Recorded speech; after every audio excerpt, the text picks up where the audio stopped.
Today we're talking about communicating and mobilizing for AMR advocacy.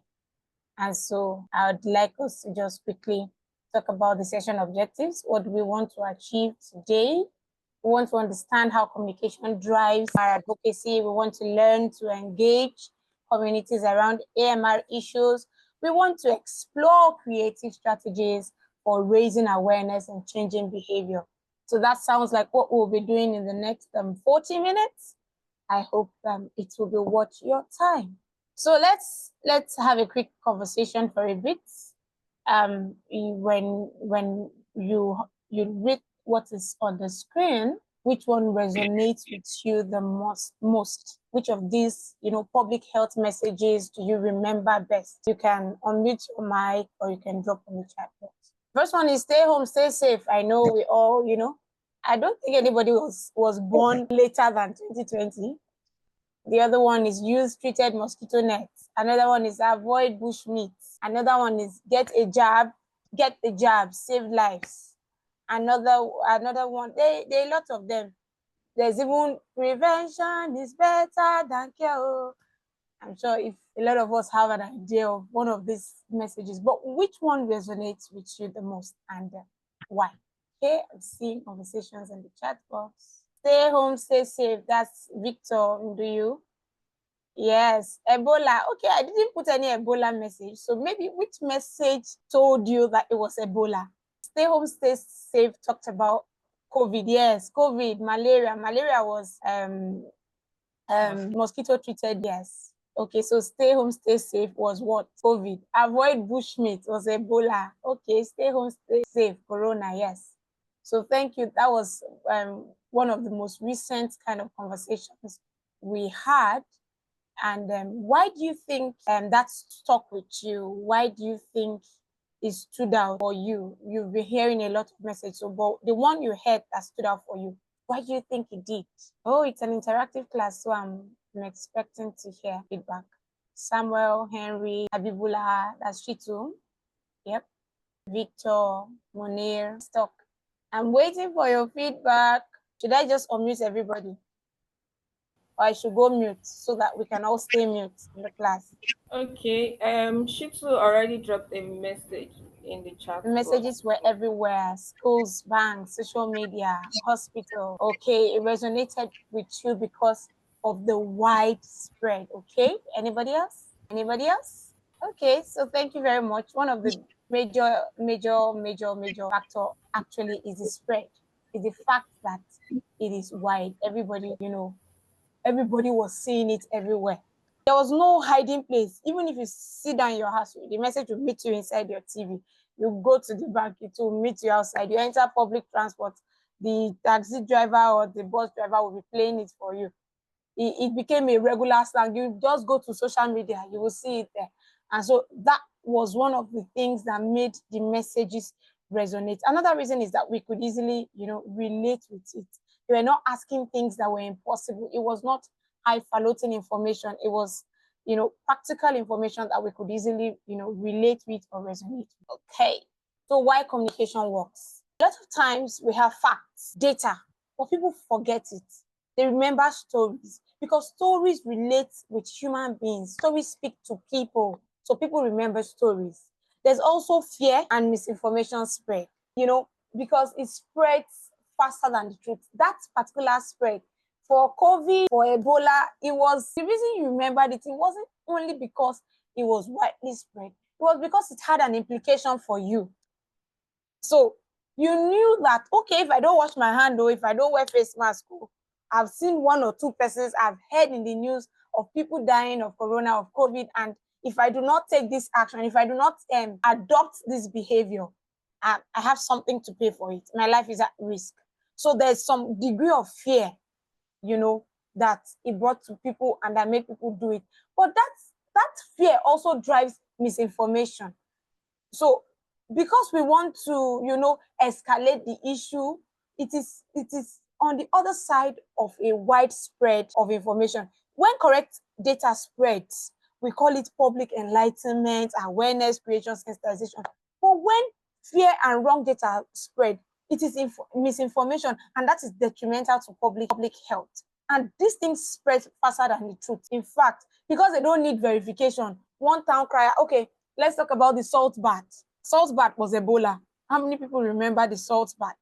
The famous salt bath. So they woke up and said, one traditional leader from one state said people should quickly, at the middle of the night, have their bath with salt. And then everybody started sharing the message to their loved ones. Fear. Nobody had time to verify whether that information was correct. How was the relationship between salt and the Ebola virus? Nobody really wanted to know. So it was spread the information. So for instance, I got it, I had limited information. So the next thing I'll do was share to my family member, my friends, because I want to save a life. So we quickly spread it. And that spread really fast because it's not verifiable. Then good health communication, what it does is that it saves lives, it changes behavior, and it shapes public attitude. Unlike the other misinformation that creates fear, this one changes behavior and shapes life. So that's something I believe that we can easily resonate with. So what makes messages stick? Simple, it's easy to understand. So when a message is simple, they are not asking you something difficult, just bad result, wear face mask. As in straightforward messages, they are easy to understand. They are said in languages you understand, with words you know what the things you are asked to do are. It makes it stick. Like the song I sang when we started. Prevention is better than cure. Go immunize your pikin. It was targeted at the regular everyday person, the market woman, the regular Nigerian. And the language, and then they put it in a song to give it some rhythm, to give it public appeal. So it was simple, it was easy to understand. Then you had visual. If there are images, metaphors, colors, that's what the song did to it too. The song gave it a rhythm. The song put a literary vibe to it. So even though I may not want to hear the words, because it plays like a tune in my head every time I listen to it, I may even be on the street and the next thing I'll just I'll just pick the song. All the popular, the olden days advertisements that had to do with tobacco. The Federal Ministry of Health wants that smokers are liable to die young. First, it was like smoking is dangerous to health. Then they changed it to smokers are liable to die young. That information, if you were born in that era, if you lived in that era, you would have it resonating with you. Okay. So those things that make it catchy, what makes it stick, the images, the visuals. Look at this sticky note behind my slide. You can see it from a distance. Somebody even drew a face to say today is your day. Somebody, life is what you choose. Then they highlighted the happiness in bold, because what people want you to see, the message that you see most are the things that come to you stronger. So when you see a message from afar, what resonates with you is what comes to you stronger, and that is what you're likely to act on. So sometimes it can be deliberate, sometimes it can be very subtle. So it's not every time that a message that you act on is what, like we're doing now, we're having a deliberate conversation, it's a class, we're passing it on to you. A lot of times we act on messages that we hear unintentionally and we just act on it. And then the message is personal. You are able to connect to it. It is real life. The Ebola message, the malaria message, you are seeing people, you are seeing life. You're able to relate with the concerns. And then the messages are repeated across multiple channels. See that COVID-19 message anywhere you turn. They say stay at home, it is there. You open your social media, it's there. Okay, help the person mute. You go to the radio, that's what they are playing. You watch TV, everything they're talking is about it. Even if you go to the market, you see posters everywhere. So the messages were not just on one platform, they were repeated across multiple channels. So it means that to get people to understand something, it's not just one way. People listen to things with different voices, and so you are important to think through the message with multiple channels. And then they are actionable. Actionable, it means it tells people what to do. So after you have told people, okay, this thing is bad, this thing is bad, okay, let me go back to prevention is better than cure. Prevention is better than cure. They now made a call to action. Go immunize your people. So immediately after what the information you are giving to people, you are telling them what to do. That's what makes it stick. because it puts a demand on the listener. It tells you, okay, do this immediately, going forward. Do I want to sit on this? Maybe not much, because you guys are supposed to be the AMR experts. You know what it is. You know that it happens when drugs stop working due to misuse. You know that AMR is caused by overuse, sharing, incomplete doses, etc. You know that over 700,000 global deaths annually and rising are resulting from AM. You know that it's not just the patients who these drugs are prescribed for that are affected. It is also the people who, share these drugs with them, and every other person who is in the society with them. So why is communication critical? We're talking AMR and then we're talking communication. Like, are we joking here? This is not a medical, this is not technical, this is not medical. What are we talking communication? Are we dancers? But because communication is at the central of human relationship and you're dealing with human beings, it is important to always consider communication in every kind of project, and AMR is not, any different. Because AMR is complex, it's invisible, and it's always misunderstood. A lot of people act the way they do because of misunderstanding. Then we have technical terms. You have medical doctors, you have pharmacists, you have yourselves who are even students and advocates trying to communicate these things, but you're using terms that they mean the correct thing, but they do not communicate to the people what you intended to communicate because of those technical terms. And so that's why it's important to understand communication critically.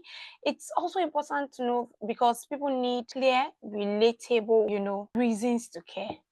So why should I bother? There are a lot of messages out there. Why should this affect me? Why should I act differently?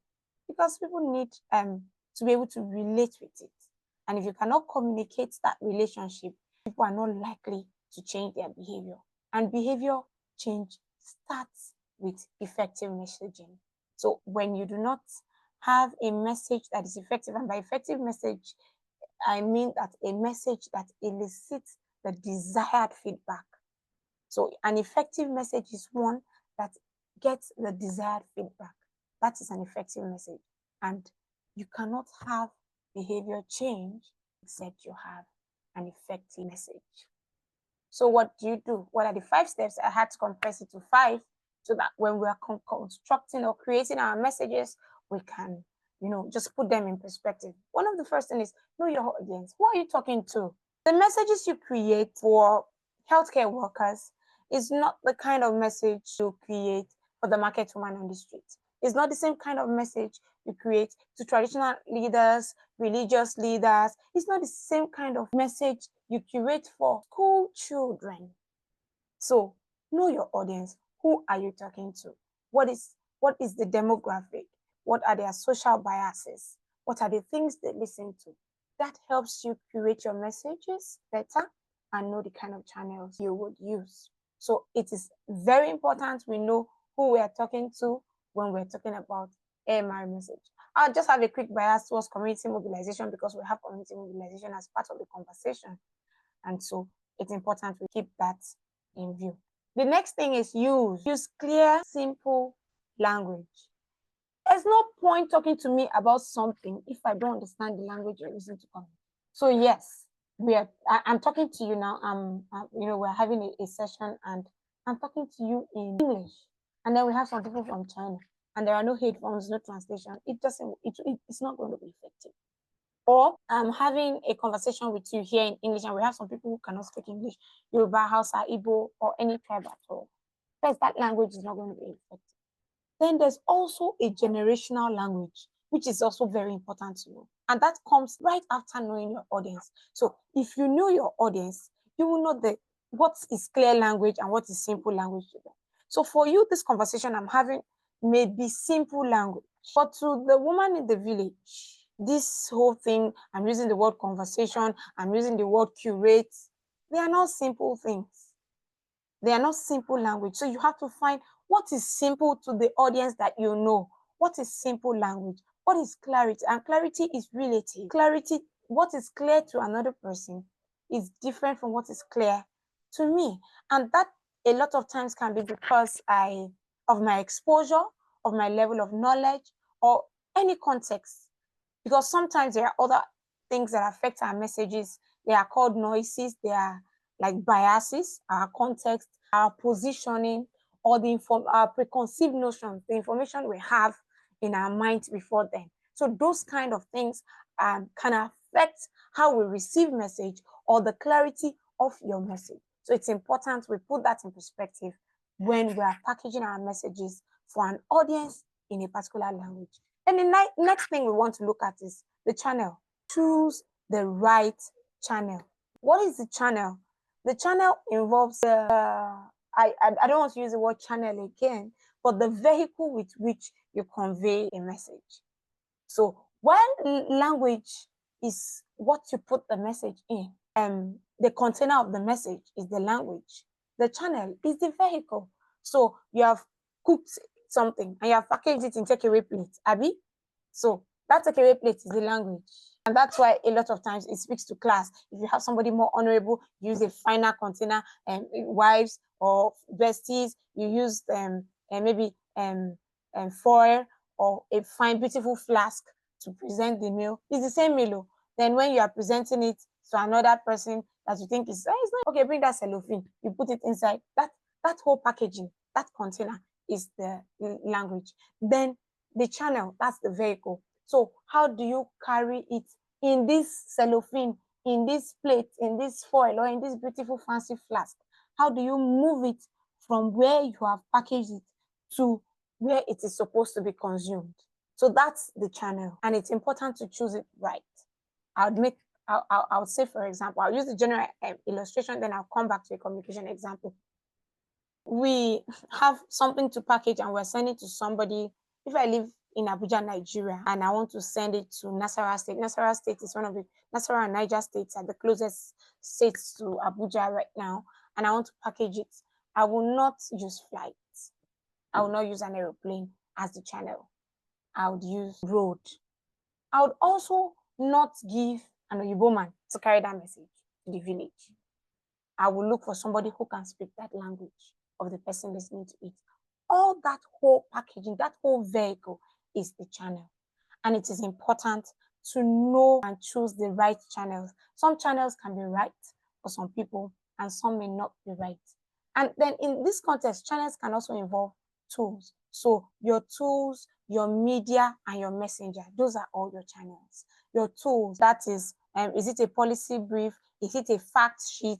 Is it an IC material? Is it a jingle? Those are all, the tools you put the message. And then are we going to use TV, radio, physical engagement, town crier, and town hall meeting? Those are all, channels. The next thing you need to understand is the need to involve trusted voices. I cannot overemphasize this because people believe your message, the integrity of your message is as important as the voices you use in passing it across. The integrity of your message is as important as the voices communicating it. No, I think he won't be the proper person to use. Okay, Chidima, why? And because his lifestyle actually contradicts what you want to pass. Correct. Thank you very much. His lifestyle contradicts what you want to pass. So he may have the image. So if a foreign company comes and they didn't do their background work and they just say, oh, the most popular, he's a very popular person, he has large followership, and then he understands the local language, and then they send him there, it will be a big mistake because his lifestyle contradicts the message directly. So it is important you know the voice you are using, to carry your message. They have to be people that are trusted. The fifth step is to include a call to action. So when you have known your audience, you have understood what is simple and clear language to them, you have chosen the right channel, vehicle, or messenger, or media, or medium to pass your message across. You have involved trusted voices. Don't just stop with telling people Ebola kills, Corona kills. No. Tell people what to do. And that's why after you say COVID kills, the message that follows is use your face mask or wash your. So In TikTok videos I found something like a don't share antibiotics challenge. So it's like a youth-led video on antibiotics. It used humor and a slang to reach peers. It reached over 10,000 young people in a week. It shows that advocacy can be fun and effective. So that is one strategy, one communication strategy. They are young people, so you can relate with them. They used humor, so it was like a joke. They were cracking jokes. So even if you are not listening to it, which most people do not listen to it for, if you're not listening to it for the message, because most people don't listen to it for the message, you listen to it for the fun. And so that vehicle, that packaging, that humor, slang, and everything they used in packaging the message increased the reach. And so it made work look like fun. So yes, you are trying to educate people, you're trying to inform people, you're trying to stimulate behavioral change. It doesn't have to be hard and fast. It can be easy, it can be fun, and it can be effective. So what is community mobilization? You know, the word community doesn't necessarily mean a village, right? So it means a group of people with shared concerns or shared needs. So you can have community of partners, you can have communities in location, shared geographical location, you can have communities of culture, you know, and all that. And so you can mobilize even a virtual community, and this is why it's very important. First is that it turns your awareness into collective action when you mobilize community. So it's not just, okay, it is wrong to share your antibiotics. It is wrong to skip doses. It is wrong to stop when you feel okay without completing doses. All that conversation. Then what?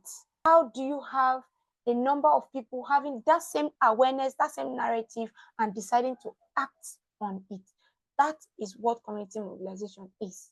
Turning awareness into collective action, involving listening, building relationships. So as much as we are doing awareness, you just go there and shout and come back.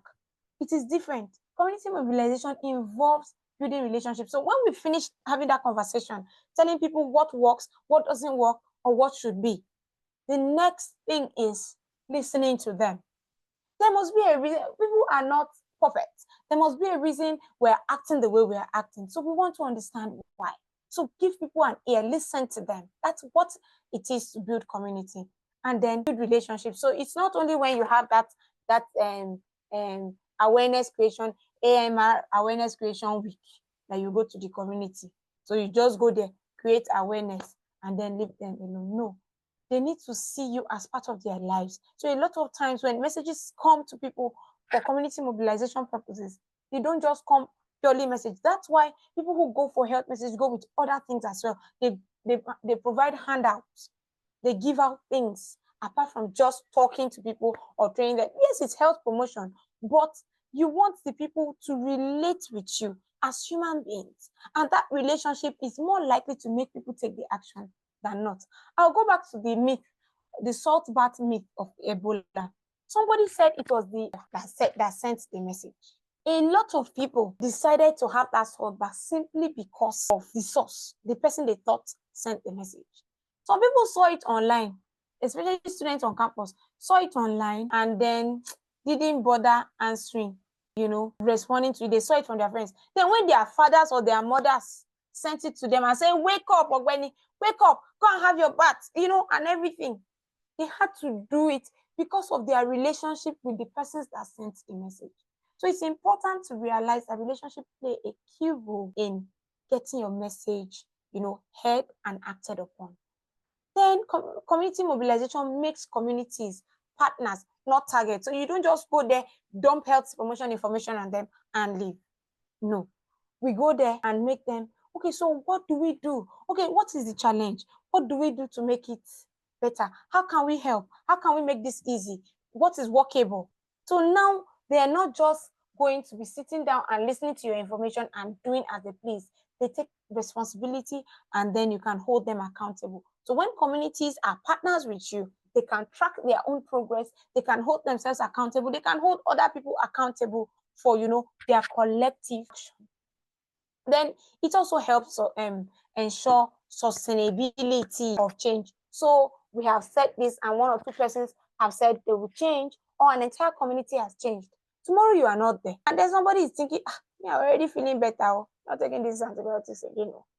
There's another member of the community who knows, who was part of the campaign, who have, decided with the person to change, who was there when this message, that person will become your convert.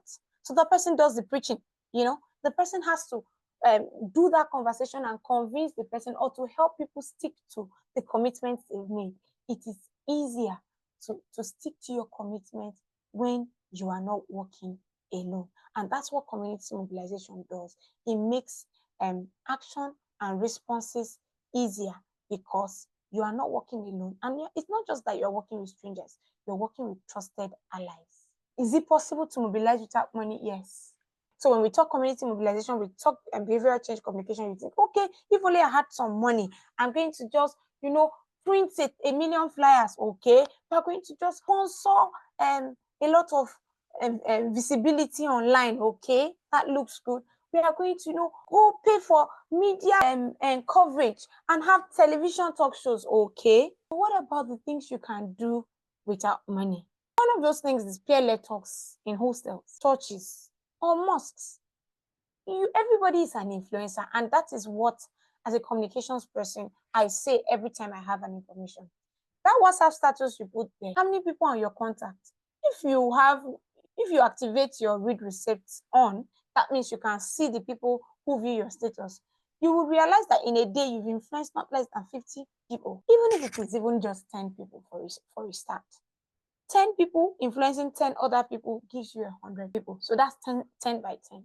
So do not just see yourself as a student or as somebody who is just doing this and then, oh, it is when I join forces that I'll have reach. Even as an individual, you have a reach. And I always tell people that there's positive peer pressure. So if that one person beside you in your room doesn't even know what you stand for, doesn't know the things you're advocating for, you are not yet an advocate. You are not yet a convert.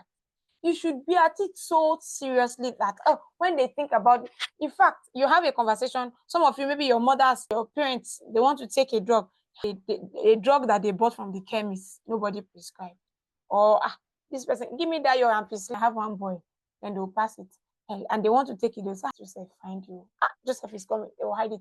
Not because they are afraid of you, can you possibly beat them? No, but because they see that you have communicated this thing so much that when they practically think of you, hear you, and when they see you, they know what you represent.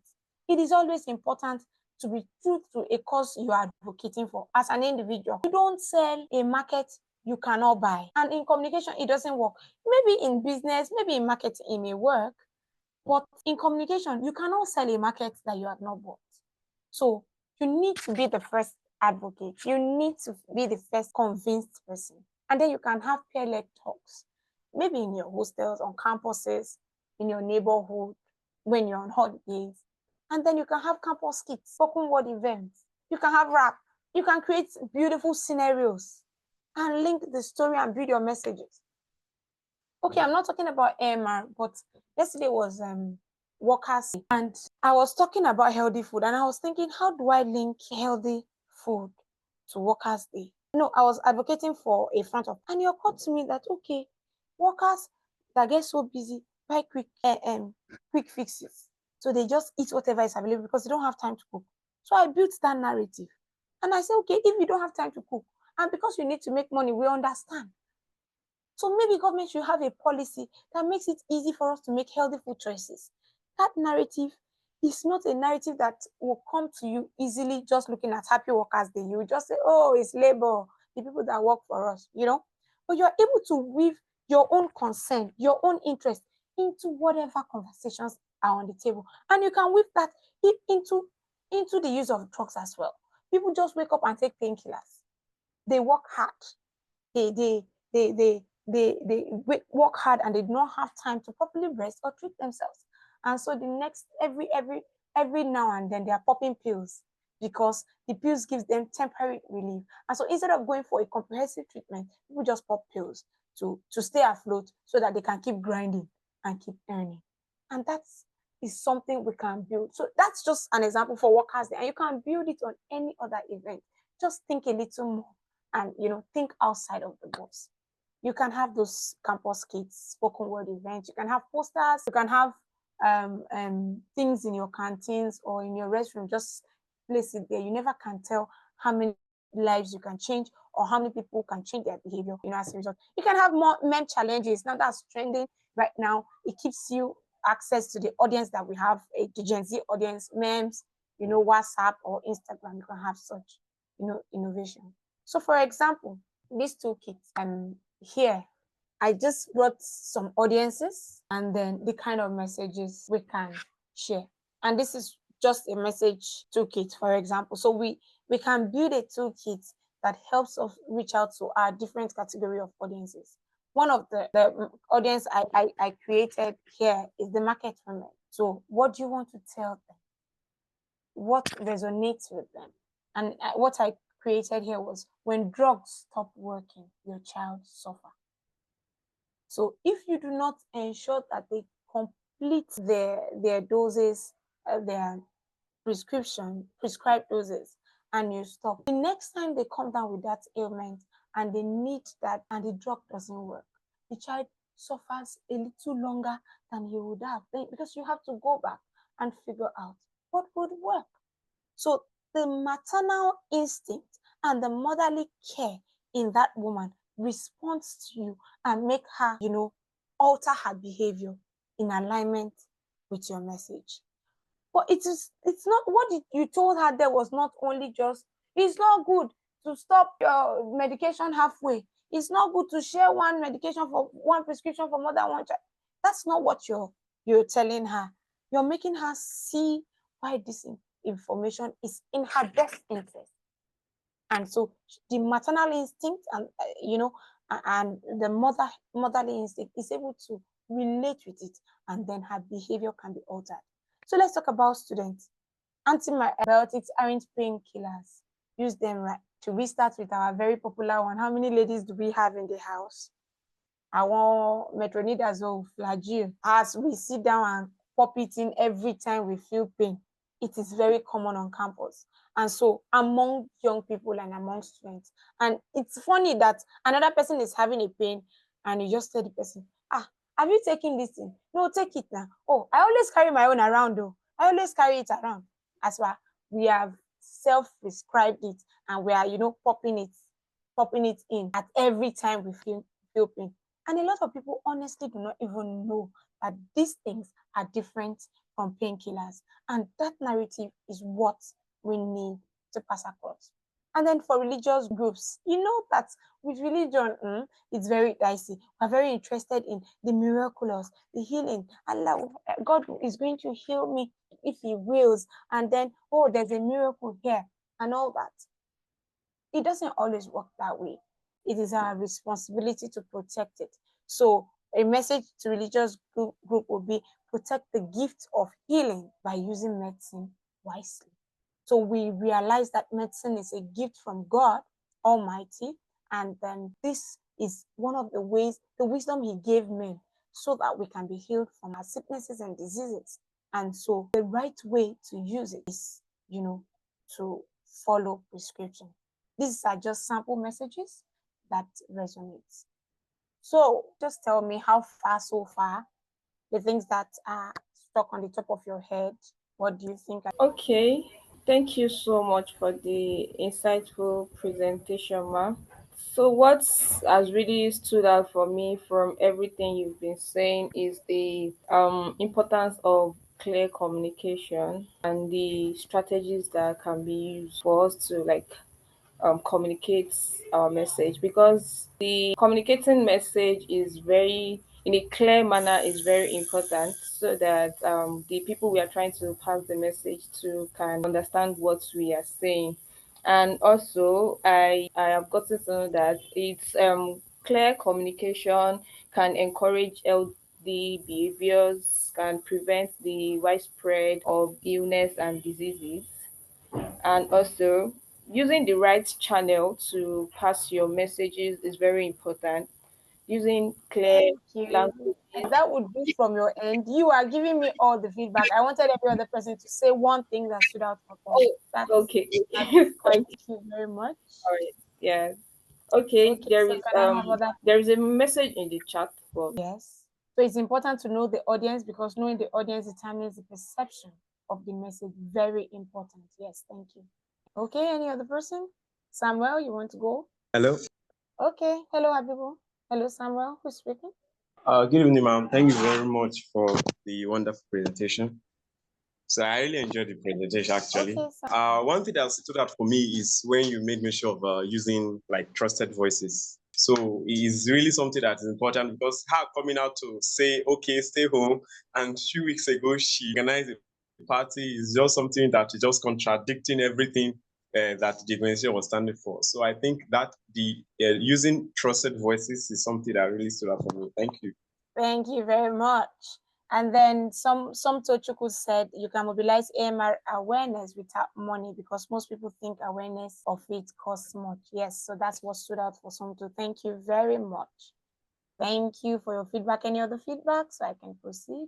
Did I miss anybody's comment?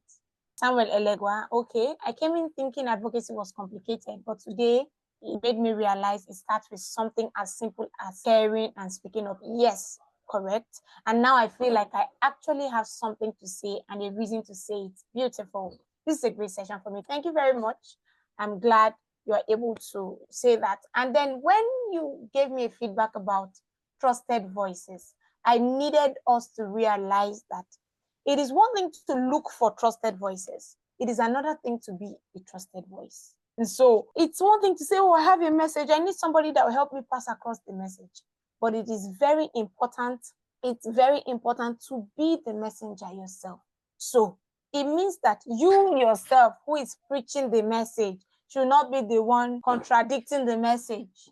And then you shouldn't also keep quiet at every time. So it means that for every time you see somebody doing that, you are willing to educate, you are willing to inform, you are willing to communicate, the concerns. This is my last slide. I have something on the chat, but I'll come back to it.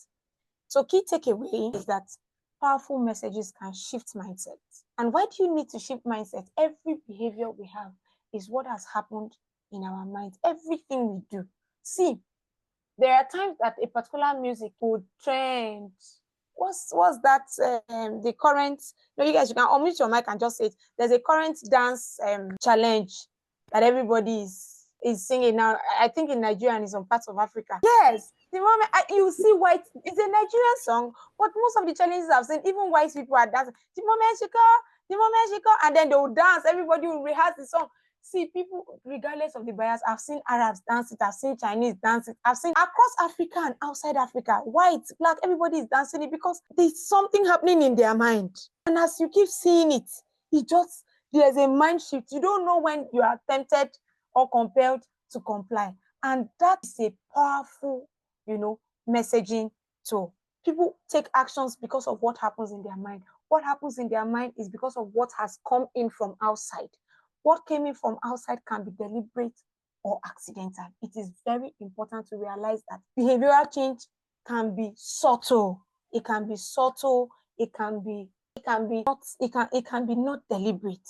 So people can actually change behavior without you hitting hammer on their head.